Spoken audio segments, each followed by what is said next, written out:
In this video, we're going to switch gears. We're going to look forward to 2017, specifically Modern Masters 2017. With all the excitement of the past few offerings in Magic, most people forgot this supplemental product is even on the horizon. But believe it or not, the next Modern Masters installment is coming out in only 3 short months on March 17th. We don't know that much about the set so far, but we do know that Wizards made special mention that we're going back to original Innistrad and Return to Ravnica blocks. With that information in hand, we made part 1 of our Modern Masters prediction series that you should really check out before you watch this video. We talk about literally every card that needs reprinting from RTR and Innistrad block, along with the best land cycles to print in the set. In this video, we're going to cover the top 10 best rares and mythics to reprint in Modern Masters that aren't a part of Innistrad or Return to Ravnica block. And remember, if you enjoy this video and videos like these, be sure to hit the like button, it helps out a lot. Again, remember, nothing from Innistrad, Dark Ascension, Avacyn Restored, Return to Ravnica, Gatecrash, or Dragon's Maze will be included in this video. All those cards were covered, so if you don't see something you expect to be here, and it's from one of those sets, you can bet it's in part 1. Just go watch part 1. Also, a bit of tough love, we're talking the best cards to reprint. That means some personal favorites will fall by the wayside. For instance, Scapeshift, Dark Confidant, and Arcbound Ravager are not on this list. Could we use reprints? Heck yes, absolutely. But in the current metagame, these are just too narrow, and while I'd love to see them again, we're talking best reprints, so universally good for the most people. Let's talk honorable mentions. Both Mox Opal and Glimmervoid make our honorable mentions list. Both staples in Affinity and Lantern Control, each of these cards has had a useful reprint. The problem? They're just too popular. While supply has increased, demand skyrocketed. In the case of the more expensive Mox Opal, the Modern Masters 2015 reprint simply stopped the card from increasing in price, rather than make it substantially cheaper. We could use reprints for both of these cards as they're played in multiple strategies, but as you'll see in a minute, there are much worse cases out there. That's why these are honorable mentions. The last honorable mention is Chalice of the Void. This was a card I wrestled with. Sitting at around $40, Chalice is a staple in the newly popular Prison strategies and Scapeshift combo decks. The problem? Chalice is more popular in both Legacy and Vintage, so we're stuck between a rock and a hard place. Yes, a reprint would be just glorious, but at this point, isn't Chalice better suited for the next Eternal Master set? Now don't get me wrong, it already had a modern reprint, so it's not like there isn't precedent, but the tides have changed for Chalice, and its stability is in Legacy more so than Modern. So yes, Chalice desperately needs a reprint, but it isn't going to do as much to help Modern as you might think. Onto the list itself, we begin at number 10 with Ensnaring Bridge. One of the most hated cards in the format, the Bridge has been a menace to Modern society and Lantern Control. But lately, more and more strategies are picking up the Bridge as a sideboard staple against creature-based decks. In a format like Modern, sideboard answers are basically everything. And while the Bridge's value on the board increases, its price becomes more erratic. Granted, it's taken a bit of a hit recently, we're still talking about a card around $35 that is not so easy to find. Wizards likes to ignore the super old Modern cards like this that are just fundamentally broken, but if you're going to allow Ensnaring Bridge to remain in the format, at least let players get their sideboard copies. Number 9 is Horizon Canopy. I am sick of seeing this card's price. Played in most on-color Tron variants, as well as a slew of Obzan decks, Horizon Canopy's lack of supply has really pushed the Tron mana base out of reach for a lot of players. Commanding north of $60 per Nearman copy, this stupid land is increasing the price of one of the most popular strategies in the format by a significant amount. It's hard to beat the card cycling value on this, and even Legacy decks know what's up, with Death and Taxes loving some Canopy. Look, this card getting reprinted isn't going to change Modern forever, but it's one of those corner case cards that's avoided any meaningful reprint and has real value in the format. It needs the reprint, and it's not going to get it anywhere else. Number 8 is the dreaded Blood Moon. Most of you knew it had to be on this list. Arguably the most hated card in Modern, Blood Moon is the ultimate hate machine for multicolored decks. While it was printed in original Modern Masters, that didn't stop the price from spiking back in mid-2015 to north of $40. It has maintained that inflated price since then, and with consistent inclusion in its namesake deck, Thing in the Ice aggro, White-Red Prison, Affinity, and more, Blood Moon is one of the sideboard staples in the format. And while you hate the card, and I know you do, if it's going to be in Modern, it should be affordable. Clearly 5 different printings aren't enough, it's time to bring Blood Moon back. Coming in at number 7 is Noble Hierarch. This is the first card we're talking about that was actually printed in Modern Masters 2015. And in a year and a half, it's managed to double in price, now commanding a $55 price tag per copy. That's already egregious, but what makes it worse? It's popular in Modern. Infect needs it, most Ban Eldrazi strategies have to have it, almost all Obzan variants run some number, as well as a crapload of Tier 2 creature-based strategies. Before Noble Hierarch was printed in Modern Masters 2015, I said it needed printing there, and I'm going to give you the same reason now that I gave you then. No mana dork should cost this much money. This is an enabler. This card smooths your deck out, gives you consistency, and just makes your deck better. I'm sorry, but there's no way I'm okay with a fair mana dork costing this much money. And you shouldn't be either, it's honestly insane. Noble Hierarch has to come back, it just has to. Alright, some heavy truths.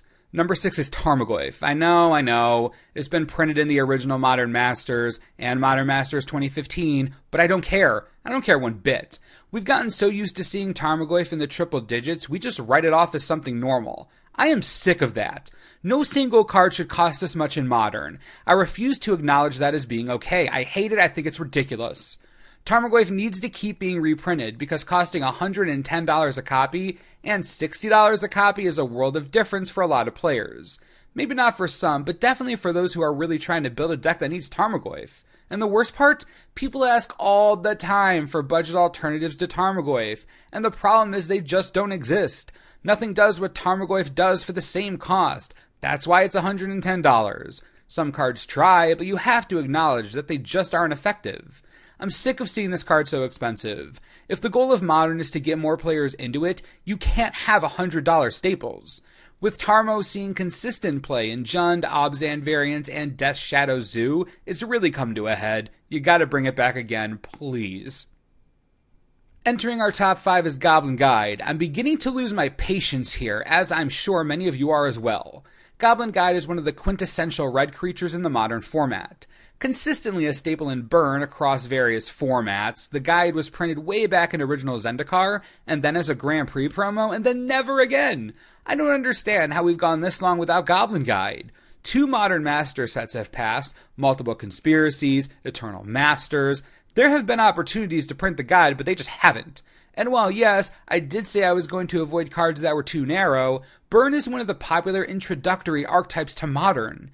It's important for the format that this new player-friendly deck is at least somewhat affordable, and Goblin Guide is a big part of that.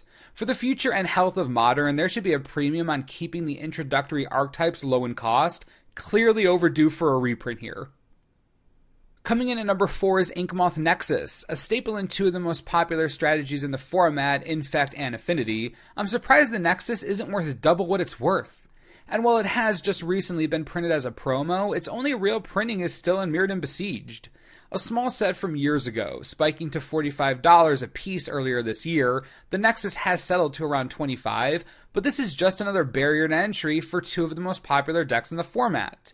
Considering its already limited supply, can you imagine the price spike if this isn't in Modern Masters 2017? Everyone knows this is a time bomb waiting to blow. I'd rather not see that happen. Alright, top 3. Can you guess which cards we're talking about? There are some surprises here, I guarantee it. Now, probably the biggest joke in the entire format enters in at number 3, Damnation. Why is it a joke? Because players have been asking for this card to be reprinted for a half decade. And whenever a new supplemental reprint set comes out, we're positive it'll be in it, but it never is. It never is. With a single measly printing in Planar Chaos, Damnation has reached a new high north of $60 per copy. In previous iterations of this list, talking about the cards in Modern that need reprinting the most, Damnation was never this high, simply because it was used more in Commander than Modern. There are Modern seasons where it's all virtually no play at all, but this time around, that couldn't be further from the truth. Damnation has burrowed its way into Jund, Grixis control decks, Obzan variants, and more, now one of the more popular black removal spells in the format. This is the final nail in the coffin. The community has been patient. Yeah, it's a funny joke, but we need Damnation back. Things are getting out of control, and it isn't right. Top 2. I guarantee you these are 2 cards you wouldn't expect on the top of the list. Number 2 is Spellskite. I know what you're thinking. This was just printed in Modern Masters 2015, and the card is only $20. Both of those things are true. You know what else is true? It's played in literally everything in the format. Some people don't notice Tarmogoyf at $110 or even Damnation at $65, but everyone knows the price of Spellskite because the stupid card can fit into everything and mess with almost anything in some way. The ultimate hate spell in the format, Spellskite is universally popular, which makes anything that happens to it important. If we're going to reprint cards that will help Modern, we should reprint one of its most played cards that is currently $20 a copy. Think about the total amount of money you'd be saving the entire Modern community, especially newcomers. A wide-reaching reprint like this would affect more players than any of the previously mentioned cards. It's about helping all of Modern, and Spellskite has to keep coming back to do that. We finally made it, number 1. Now that you've seen the list, can you guess what it is? If you guessed Engineered Explosives, you'd be right. It's a good thing we didn't need to make this list 6 months ago because, man, the Explosives would not have been on it. But right after the release of Eldritch Moon, the Explosives jumped to a whopping $60 a copy before settling at $50. This momentous jump has created a real problem in Modern. I don't think anyone really noticed before, but the Explosives have worked their way into almost every non-aggro strategy. We're talking Jund, Scapeshift, Grixis Delver, Obzan, Ban Eldrazi, I mean the list goes on. Much like Spellskite, the Explosives is quickly becoming a universal staple. And while each player may only be running 1 or 2 copies, those copies costing north of $50 each is not attractive for the format. You don't want sideboard cards to be what sets people back. If something has to be expensive, you want it to be the key mainboard linchpin cards. There's no fun shelling out hundreds upon hundreds of dollars for sideboard cards. Again, if the goal of Modern Masters is to help Modern, it's clear that this is the most needed reprint right now. Wow, this is a long video. If you made it to the end, could you drop a little smiley face or a heart or something? Thanks for sticking with us. Let me know what you think about the list. Where do you land on these cards? Which cards do you want reprinted the most? I'd love to hear what you have to say. I know we all have long lists for Modern Masters 2017. And remember, Innistrad and Return to Ravnica block were already covered in the previous installment, so be sure to check that out. Link is in the description. As always, thanks for watching, and we'll see you next time. This video is brought to you in part by TCGplayer.com. Rather than give you some specific cards to look at, I'm going to let you know about the current 4% kickback deal through December 18th. That's right, 4% credit kicked back to you on the total value of your product purchase now through December 18th. So if you're looking for something you really need, why not get 4% of that back in credit? That's just value. If you're interested, click the link in the video, browse TCG Player, get what you need, it helps the channel, we're all happy, and everyone wins. Enjoy.